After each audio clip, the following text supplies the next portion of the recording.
Seguimos em frente, seguimos viagem aqui em nosso quadro. Estamos ao vivo, viu? 8 horas e 57 minutos. Vamos até Brasília. O jornalista Alexandre Garcia é quem nos espera.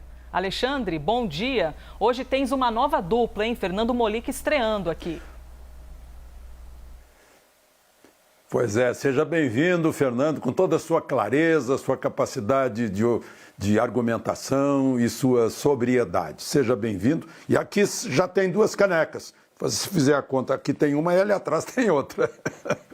Já vamos abrir a CPI para você explicar de onde surgiu essa outra caneca, viu, Alexandre Garcia? Porque eu só tenho uma, mas não vou te colocar nessa saia justa por enquanto. Já faço esse inquérito com você. Porque o primeiro assunto que a gente tem aqui para abrir os trabalhos com o Alexandre é o vídeo em que o ex-ministro da Saúde, Eduardo Pazuello, aparece ao lado de vendedores de vacinas negociadas mais caras do que as oferecidas no mercado. Esse vídeo, essa imagem, gerou desconfiança de Pazuello e seu entorno de que o vazamento do vídeo teria partido de algum ex-assessor da equipe. A situação apresentada coloca dúvida a afirmação de Pazuello de que não participou de reuniões com os empresários. Em nota, Pazuello afirma que foi à sala onde ocorria esse encontro unicamente para cumprimentar os representantes da empresa. Neste fim de semana, após receber alta do hospital onde esteve internado para tratar uma obstrução intestinal, o presidente Jair Bolsonaro falou com a imprensa sobre esse assunto e defendeu o ex-ministro da Saúde. Vamos ver. É o paraíso dos lobistas. Então, todos vocês da mídia nos pressionavam por vacinas. Então, muitas pessoas foram recebidas lá no Ministério. Se você vê o próprio traje do Pazuello, ele está sem paletó, se eu não me engano, está sem paletó. Aquele pessoal se reuniu com o diretor responsável por possíveis compras lá no Ministério. E na saída ele conversou com o pessoal.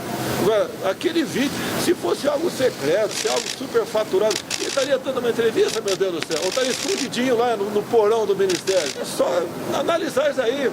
Outra coisa, nós botamos compliance em todos os ministérios em março de 2019, abril de 2019. Além dos filtros do Ministério, tem a CGU, tem o TCU. Não tem como você fraudar no nosso governo. É igual vocês acusaram o Pazuello de querer comprar a Covaxin com 1000% de superfaturamento. Não existe isso, não existe, absurdo. Vamos ouvir então Alexandre Garcia. Qual a sua opinião, Alexandre, sobre a fala do presidente em que defende o ex-ministro da Saúde, Pazuello? Elisa, você fez um desafio para o Molica, né, que se ele levasse todo o assunto absurdo que fosse entregue a ele como repórter para o seu chefe, e o Molica respondeu, já estaria na rua há muito tempo. Aí eu fiquei lembrando, eu recém-saído da Famecos, lá em 1971, né, no Jornal do Brasil, Foca ainda, se eu levasse para o meu chefe, o Zucauskas, ou para o Luiz Orlando, ou para o Silveira, ou mesmo para o Alberto Dines, né, do Jornal do Brasil daquela época, eu disse, olha, eu tenho aqui uma grande matéria, vai derrubar a República. O ministro da Saúde está comprando uma vacina por $28, quando o preço é $10, e tem lá um memorando, e conversou com as pessoas enfim, tenho essa matéria. Aí eles iam me perguntar assim, quem foi que falou no preço? Foi o ministro? Não, foram eles, os vendedores que falaram no preço. E assinou o memorando? Não. E comprou vacina? Não. Aí eles iam me olhar assim e dizer, vai fazer outra coisa, vai procurar outra pauta, que isso aí não é notícia. Né? É disso que estamos tratando nesse momento. Né? Uma oferta, um pedido de 28, que não foi aceito, a sugestão de um memorando, que não foi assinado, e a tentativa de vender uma vacina que não foi comprada. Né? O ministro exigindo o direito de resposta extrajudicialmente para o jornal que publicou pela primeira vez essa história, né? Disse que não negociou, que não assinou, que não comprou e que não falou em preço. E aí, para encerrar as coisas, a gente diz assim, e as vacinas estão aí, sendo aplicadas nas pessoas, né? Todas compradas regularmente, aquelas em que houve atravessador ou lobista, né? Aqui é o paraíso do lobista, todo mundo sabe. E é bom que a gente diga que lobista nem sempre é algo pejorativo. É sinal de picaretagem. Às vezes é o sujeito que está lá para convencer um deputado a mudar o seu projeto de acordo com o interesse da indústria metalúrgica ou da indústria automobilística, seja lá o que for, né? Então, não aconteceu. E as vacinas foram compradas regularmente, como podem atestar o TCU, a CGU, etc. E estão sendo aplicadas, né? E já passou de 100 milhões de pessoas aí da primeira dose. Então, é isso que a gente tem nesse momento, né? Ainda bem que eu, Fokker, não apresentei esse assunto lá para o Jornal do Brasil naquela época, senão não teria ficado 10 anos no Jornal do Brasil aprendendo a fazer jornalismo. Elisa? O publicitário Marcos Marques, mais conhecido como Marquinhos Show, responsável por gravar o vídeo do ex-ministro Eduardo Pazuello com os empresários da vacina, afirmou à CNN que Pazuello entrou na sala de reunião apenas, segundo ele, para dar um oi, para cumprimentar as pessoas, e que não teria divulgado a gravação no mesmo dia porque um dos empresários pediu para esperar que tudo estivesse certo com o contrato e que não houve negociação. Apesar de aprovado pela CPI da pandemia, o depoimento de Marquinhos Show ainda não foi marcado. Mas ele diz, abre aspas, a hora que me chamarem para falar dos 2 meses que tentei trabalhar no Ministério, eu irei sem pedir nada de proteção ao STF porque estou em paz. Fecha aspas. Alexandre Garcia, qual a sua opinião, então? A CPI da pandemia deve ouvir o publicitário responsável por gravar o vídeo? Acho que deveria. Eu ouvi muita gente lá de dentro, né? Não consegui saber quem foi que convenceu o ministro a descer e ir lá para o outro gabinete onde estava essa comitiva de Santa Catarina, a ser gentil e tal, né? Perdi minha vida por delicadeza, costumava dizer o doutor Ulisses em francês, citando, acho que era Rimbaud, bom, mas não vem ao caso. Enfim, e ele desceu. Alguém o convenceu. Teria sido esse Marquinhos Show, né? Tem outra coisa que é preciso que se esclareça. Quando se nomeia uma pessoa para cargo de confiança, se estuda a vida dele, né? Para saber se a pessoa não está devendo, não está metido em briga, é de confiança, né? Não está apostado lá pelo partido adversário do governo, né? Não é espião, né? Mas quando contratam um terceirizado, uma empresa, a empresa do cafezinho vai lá. O ministro Weintraub me contou que o sujeito que servia cafezinho ficava ouvindo as conversas e depois publicava, né? Então a gente não sabe, dentro de empresas de publicidade que são contratadas, qual é o grau de confiança, qual é o filtro, né? Então, porque alguém lá dentro, nós temos o corpo do delito, que é esse vídeo. Alguém lá dentro tornou público um vídeo que era para não ser publicado, que o ministro vetou depois, né? Mas o ministro foi ingênuo ao cair nessa conversa. Ele não desconfiou, ele não teve ceticismo, imaginou, bom, se o secretário executivo, seja lá quem for, está recebendo essa comissão de Santa Catarina, é gente boa que veio oferecer alguma coisa, né? Talvez alguém tenha dito, essa é a oportunidade de comprar mais vacina dos chineses do que o Dória, né? Pode ter sido isso também, né? Então foi lá, alguém entusiasmou o ministro, foi lá. Alguém sugeriu, acho que foi esse Marquinho, né? Sugeriu, vamos gravar, vamos mostrar que está comprando vacina. Está todo mundo dizendo que não compra vacina, vamos mostrar que está comprando vacina. Aliás, diga-se de passagem, a Pfizer, até 8 de dezembro, não tinha sequer o registro na FDA americana. Então, seria muito grave comprar uma vacina que não existia ainda oficialmente no seu país de origem. Bom, isso é outra questão. Mas aí ele foi, filmou, fez uma saudação, estava animado, né? Chegou a falar do memorando, vai sair daqui com o memorando assinado. Depois ele quis ver o memorando, eu disse, mas que história é essa? 28 dólares? Impossível. Não, peraí, e a gente tem compromisso com o Butantan. Não, de jeito nenhum. Butantan nos fornece 80% das vacinas que a gente compra todos os anos. Não dá, né? Foi o que ele explicou. Então, eu acho que seria bom o Marquinhos Show ir lá na CPI e contar como é que foi, né? abriu o jogo. Ele disse que está em paz com sua consciência, talvez seja a forma de compensar a parte dele aí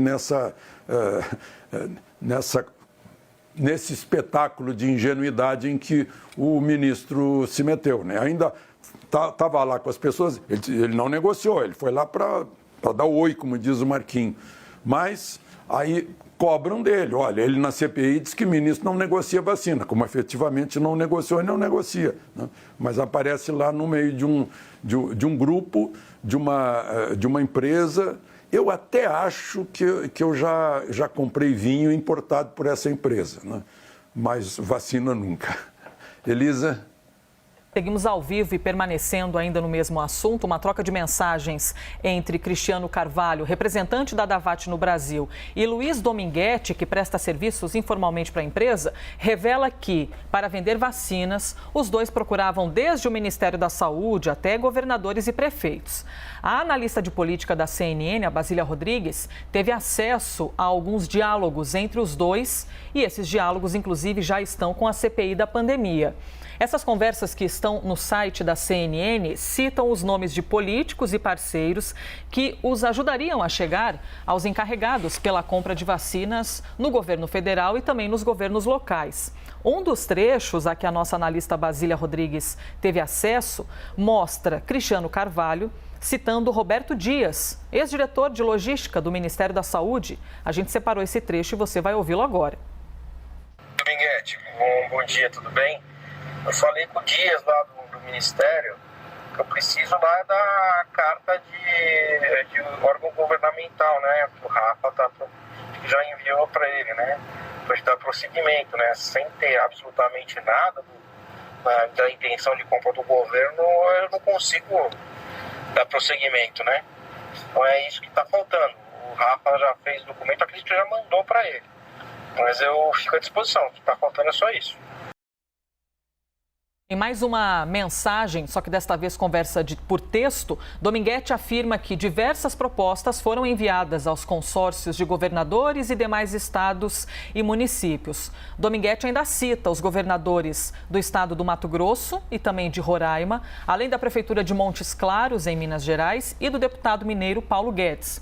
O jornalismo da CNN procurou os governadores de Mato Grosso e de Roraima. Também procuramos a Prefeitura de Montes Claros e o deputado Paulo Guedes, mas até agora não tivemos retorno. Já o presidente do consórcio de governadores, Wellington Dias, não confirmou se chegou a ser procurado pelos representantes da Davat, mas afirmou que, desde o ano passado, segue a orientação de embaixadas dos países desenvolvedores e produtores de não aceitar intermediário para a venda de vacina. Alexandre Garcia, como você avalia, então, as conversas entre Cristiano Carvalho e Luiz Dominguete? Pois é, foi a tentativa deles de vender vacina. Outro dia um deles me disse na rua aí, não, a gente oferecia 400 milhões de doses, era um limite, um teto, era assim, era no chute, né? Se colar, colou. Ofereceram o senador Marcos Rogério, faz umas 2 ou 3 semanas, lá durante a sessão da CPI, mostrou, né? Olha aqui, estão oferecendo para prefeitos de Goiás, olha aqui a prefeitura tal, oferecendo vacina. E não sei se nós estamos lembrados, né? Os que estão nos acompanhando aí, se estão lembrados, da época em que os prefeitos anunciavam que iam comprar direto, o governador anunciava que ia comprar direto, é porque estava sendo procurado por essa gente, não exatamente só eles, provavelmente tem mais gente aí que dizia que tinha, o próprio Dominguete no depoimento, parece que tinha uma bandeja com várias vacinas, você quer da Pfizer, quer dessa, quer daquela, ó, nós temos aqui. Só que não tinha, né? Era uma tentativa de fazer um negócio, não sei o que ia acontecer depois, é que ninguém fez, ninguém caiu nessa, né? Então que houve essa tentativa, houve, né? Pululou por aí, porque era um negócio, havia uma demanda muito grande de um produto, e eles resolveram oferecer o produto para depois negociar no mercado. Fecha com o governador. Não, foram procurados, sim. Eles me contaram que procuraram o consórcio no Nordeste, tiveram reunião aqui em Taguatinga, até, aqui perto de Brasília, né? E fizeram de tudo, só que não deu, né? Por um motivo ou por outro, o negócio não foi fechado. Então, o que houve foi essa tentativa, sim. Eu gostaria de saber qual seria o desfecho se alguém tivesse comprado, como comprou, aliás, o consórcio Nordeste comprou respiradores, pagou 48 milhões, respiradores chineses, que a gente nem sabe se existem, né? Porque até agora não apareceram. E até agora não sei por que a CPI está blindando aí o consórcio Nordeste de investigar, de expor mais esse caso que todo mundo conhece, né? Mas não houve, não conseguiram fechar o negócio, mas houve a tentativa. Elisa?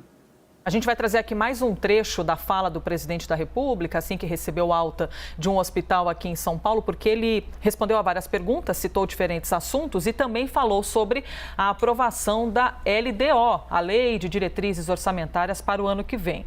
O presidente disse que o aumento no valor do fundo eleitoral, que praticamente triplicou, não é, Alexandre? Chegou aí a quase 6 bilhões de reais, foi responsabilidade do vice-presidente da Câmara, o deputado Marcelo Ramos. Vamos ver. O responsável para aprovar isso aí é o Marcelo Ramos, lá do Amazonas, vice-presidente. Ele que fez isso tudo. Porque se tivesse destacado, talvez o resultado teria sido diferente. Então, cobre em primeiro lugar do Marcelo Ramos. E quem está atacando parlamentares que votou o fundão, isso não é verdade. Teve a votação da LDO que interessava para o governo. Então, num projeto enorme, alguém botou lá dentro essa casca de banana, essa jabuticaba. E eu sigo, né, a minha consciência, sigo a economia e a gente vai buscar dar um bom final para isso tudo.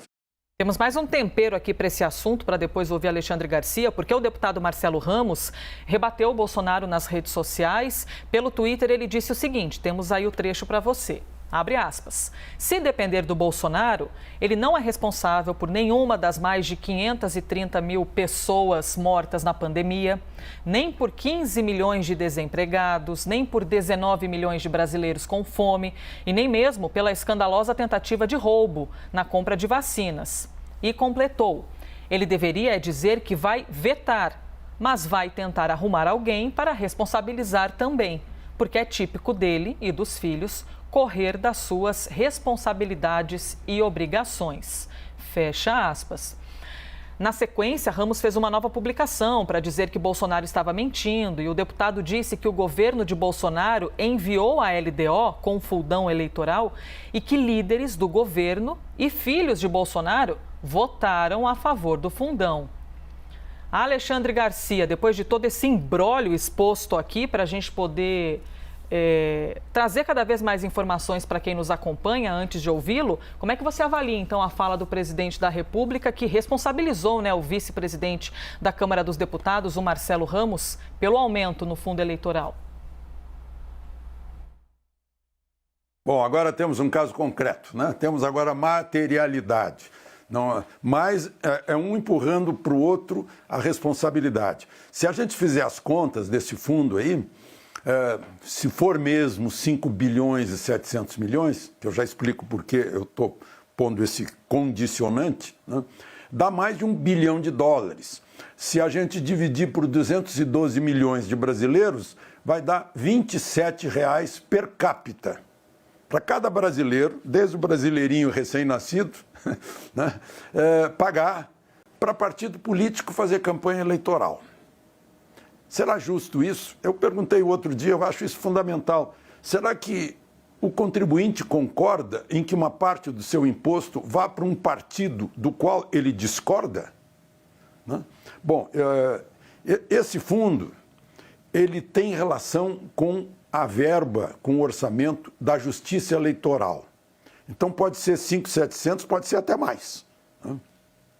O deputado Juscelino Filho, do DEM, do Maranhão, que foi escolhido o relator dessa matéria, explicou isso. Aliás, ele se queixa que só teve uma semana para elaborar o relatório. Aí saiu com esse jabuti, um senhor jabuti, né, que triplicou o fundo, que estava lá. Houve a tentativa de manter o fundo em 2 bi, né, mas como o deputado Marcelo Ramos explicou, né, ele substituiu o Arthur Lira, por isso que ele presidiu, explicou, não podia fazer 2 votações, o Molica explicou bem isso, né? E aí entrou. Chegou lá no Senado, a decisão era, em cima da hora, deixaram para a última hora. A decisão era, ou a gente aprova a LDO ou derruba a LDO. E deu 33-40 no Senado. 40 senadores votando a favor disso que saiu. Agora está nas mãos do presidente da República, né? Ele pode vetar essa história, né? Agora, ele vetando, será que ele veta também a verba da Justiça Eleitoral? Pode ser que tenha algum truque aí, que esse jabuti é uma parte híbrida da árvore, está preso na árvore de forma que não possa sair. Pode ser que seja assim, ou não. Se não for assim, pode vetar, e o Congresso pode derrubar o veto do presidente, né? Agora está um jogo de empurra, porque foi uma confusão. O tal de voto não foi voto nominal, né? Foi voto por liderança, foi votação simbólica, como dizem, e aí poucas lideranças votaram contra, não foram suficientes. E aí passou essa história aí, que é um escárnio. E mais, olha só, isso não é tudo, gente. Lá no Senado já foi aprovado a recriação, isso foi dia 14 agora, da propaganda partidária, que vai botar mais 527 milhões no ano que vem, antes mesmo de os partidos decidirem em suas convenções os seus candidatos. Depois ainda vem a propaganda obrigatória de 35 dias falando de candidato. Na Câmara dos Deputados tem um projeto de lei para salvar os pequenos partidos sem voto, né? É um projeto aí que está em caráter de urgência. Então, são os políticos estão se movimentando e o Senado, de novo, enfraquecendo a lei da ficha limpa para permitir que sejam candidatos aqueles cujas contas foram reprovadas e não poderiam ser candidatos. Então, são os partidos políticos e os políticos se mobilizando, se preparando para o ano que vem. Aí eu pergunto, eles representam a vontade, a aspiração da nação que lhes dá legitimidade para o mandato? O mandato vem do povo, é concedido pelos mandantes, eleitores, eles são os mandatários. Eles têm que representar a vontade dos mandantes. Os partidos políticos têm que representar as ideias vigentes no país. Será que representam? Esse é um momento em que essa pergunta gravíssima tem que ser feita. Para bem da democracia, para bem do princípio elementar pelo qual todo poder emana do povo. Elisa?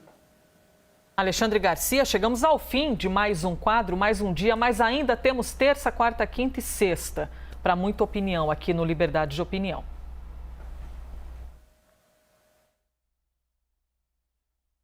Aproveitem o dia. Obrigado, Elisa.